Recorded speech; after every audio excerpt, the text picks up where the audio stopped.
নমস্কার বন্ধুরা, দীপা রান্নাঘরে তোমাদের সকলকে আরও একবার জানাই স্বাগত।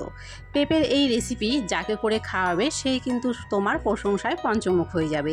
এটা দেখতে যতটা লোভনীয়, খেতে কিন্তু দুর্দান্ত আর সম্পূর্ণ নিরামিষ কিন্তু একটা রেসিপি।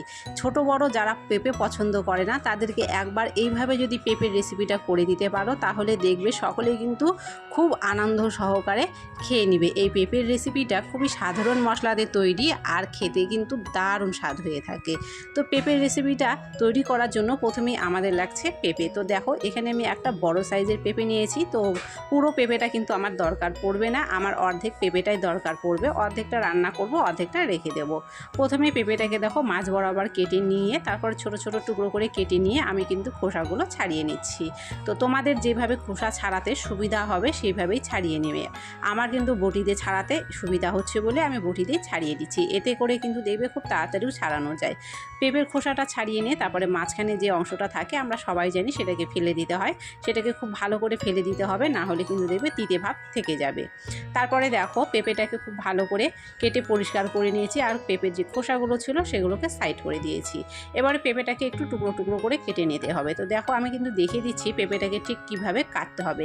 এইভাবে কিন্তু একটু মোটা মোটা রেখে কাটতে হবে, একদম কিন্তু আবার ঝুরি করলে চলবে না, না হলে রান্নার সময় কিন্তু তাড়াতাড়ি সেটা নরম হয়ে যাবে। তো সেই জন্য একটু মোটা মোটা রেখে পেঁপেটাকে এইভাবে টুকরো টুকরো করে প্রথমে আমাদেরকে কেটে নিতে হবে।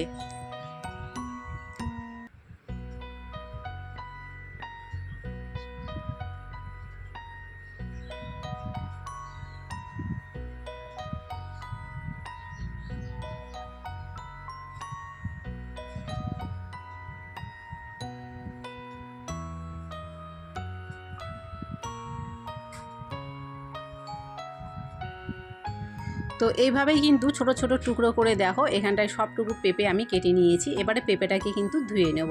তো পেঁপে ধোয়ার জন্য একটা পাত্রে আমি জল নিয়ে নিয়েছি। এবারে একটু হাত দিয়ে কষলে কষলে পেঁপেটাকে ধুয়ে নেব। পেঁপের মধ্যে যে আঠার অংশটা থাকে সেটাকে খুব ভালো করে কিন্তু ধুয়ে নিতে হবে।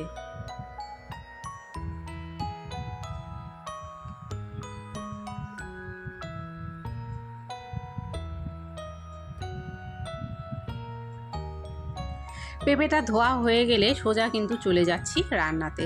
এখানে কড়াই বসিয়ে দিয়েছি আর রান্নাটা কিন্তু অবশ্যই সর্ষের তেলে করছি। তোমরা চাইলে রিফাইন্ড অয়েলেও করতে পারো। তেলটা গরম করে একটা শুকনো লঙ্কাকে মাছ বরাবর ছিঁড়ে এখানে ফোড়ন দিয়ে দিলাম আর দিয়ে দিলাম জিরা ফোড়ন। তারপরে কেটে রাখা পেঁপের টুকরোগুলো এর মধ্যে দিয়ে দিচ্ছি। এবারে এর মধ্যে আমি দিয়ে দিচ্ছি সামান্য করে একটু লবণ। লবণ দিয়ে পেঁপেটাকে একটু ভেজে নেব। লবণ দেওয়ার কারণে দেখবে পেঁপেটা কিন্তু বেশ নরম থাকবে। সেই জন্য কিন্তু প্রথমে আমি এখানে অল্প একটু লবণ দিয়ে পেঁপেটাকে 2 মিনিট মতো নেড়েচেড়ে একটু ভাজা করে নেব।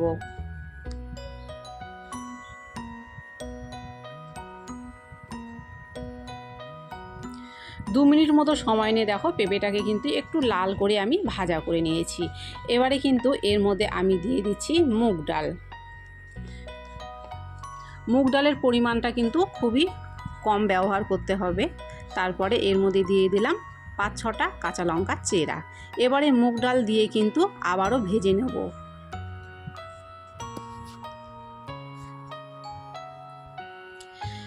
মুগ ডাল দেওয়ার পরে কিন্তু 1 থেকে 1.5 মিনিট মতো নেড়েচেড়ে আমি ভাজা করে নিয়েছি। এবারে খুবই সামান্য মশলা কিন্তু রান্নাটা করব। প্রথমেই সামান্য পরিমাণ দিয়ে দিলাম জিরার গুঁড়ো, দিয়ে দিলাম হলুদের গুঁড়ো আর দিয়ে দিচ্ছি লবণ। লবণটা অবশ্যই বুঝে দিতে হবে, কেননা পেঁপেটা ভাজার সময়ও কিন্তু সামান্য পরিমাণ লবণ ব্যবহার করেছিলাম। তারপরে এখানে সামান্য পরিমাণ আদা আমি বেটে নিয়েছিলাম, আদা বাটাটা দিয়ে দিলাম আর দিয়ে দিলাম বাটিটা ধুয়ে সামান্য জল।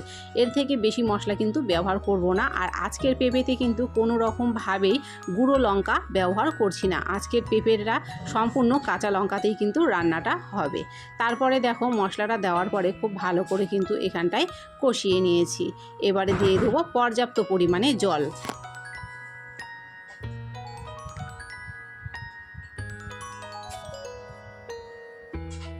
পেঁপে আর ডালটা সেদ্ধ করার জন্য ঠিক যতটুকু জল প্রয়োজন ততটুকু জলই কিন্তু এখানে দেব, তার থেকে বেশি জল দেব না।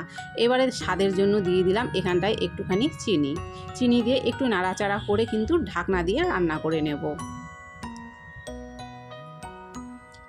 ঢাকনা দিয়ে কিন্তু দেখো খুব ভালো করে আমি ফুটিয়ে নিয়েছি। আর এখন কিন্তু আমি দেখিয়ে দিচ্ছি, জলটা কিন্তু দেখো অনেকটা শুকিয়ে গেছে। আরও যতটুকু জল আছে এই জলটুকু কিন্তু আমাদের শুকিয়ে নিতে হবে, কেননা পেঁপের রেসিপিটা কিন্তু একদম গায়ে মাখা হবে। আর আমি কিন্তু দেখিয়ে দিলাম, দেখো পেঁপে কিন্তু সেদ্ধ হয়ে গেছে আর ডালও কিন্তু সেদ্ধ হয়ে গেছে। এবারে রান্নাটা কিন্তু আমাদের হয়ে এসেছে, কেননা জল কিন্তু অনেকটাই শুকিয়ে গেছে। নামানোর আগে কিন্তু এখানে দিয়ে দিচ্ছি সামান্য পরিমাণ গরম মশলার গুঁড়ো। এর থেকে বেশি কিছু আমাদের প্রয়োজন পড়বে না। ডালটাকে কিন্তু এমনভাবে সেদ্ধ করতে হবে যাতে গোটা গোটা থাকে আর সেদ্ধ হয়ে যায়। ডালটাকে কিন্তু কোনো রকমভাবে গলিয়ে ফেলা চলবে না। এরকম গোটা গোটা থাকলেই কিন্তু ডালটা খেতে বেশ ভালো লাগবে।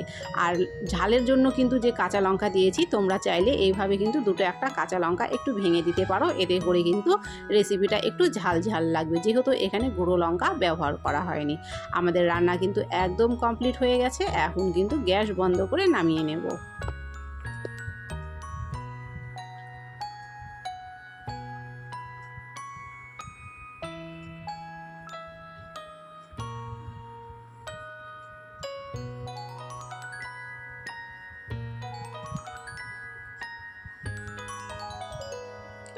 খুবই কম পরিমাণ মশলা দিয়ে কিন্তু দেখো আজকের পেঁপের রেসিপিটা তৈরি করে ফেললাম। এটা দেখতে যতটা লোভনীয়, খেতেও কিন্তু ততটাই সুন্দর।